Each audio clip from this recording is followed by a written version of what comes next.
বার্তা দিতে চাই। কুষ্টিয়া কুমারখালীতে নবম পে স্কেল দাবিতে বিক্ষোভ ও প্রতিবাদ অনুষ্ঠিত হয়েছে। নবম পে স্কেলের গেজেট প্রকাশ ও বাস্তবায়নের দাবিতে 2 ঘণ্টা কর্মবিরতি ও বিক্ষোভ কর্মসূচি পালন করেছে কুমারখালী উপজেলা কর্মরত বিভিন্ন সরকারি, আধা সরকারি ও স্বায়ত্তশাসিত প্রতিষ্ঠানের কর্মচারীরা। মঙ্গলবার কুমারখালী উপজেলা প্রশাসনের কার্যালয়ের সামনে থেকে বিক্ষোভ কর্মসূচি বের হয়ে কুষ্টিয়া আঞ্চলিক রাজবাড়ী মহাসড়কের কুমারখালী বাসস্ট্যান্ড এলাকায় এসে শেষ হয়। সেখানে সংক্ষিপ্ত বক্তব্য দেন বিক্ষোভকারীরা।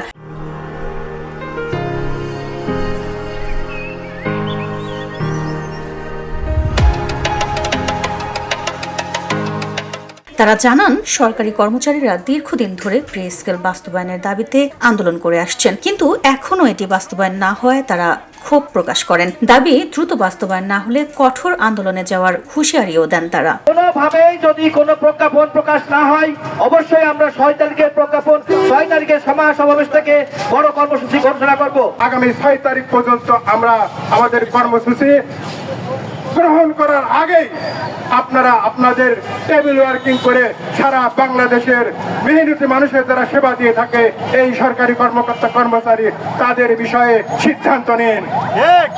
আমি আমাদের পুলিশ ভাইদেরকে বলবো, আপনারা আপনাদের জায়গা থেকে ধৈর্যশীল হবেন, কারণ আপনারাও আমাদের এই পে স্কেলের একটা অংশ। সেই হিসাবে অবশ্যই আমাদের এই পে স্কেল না নিয়ে আমরা ঘরে যাব না।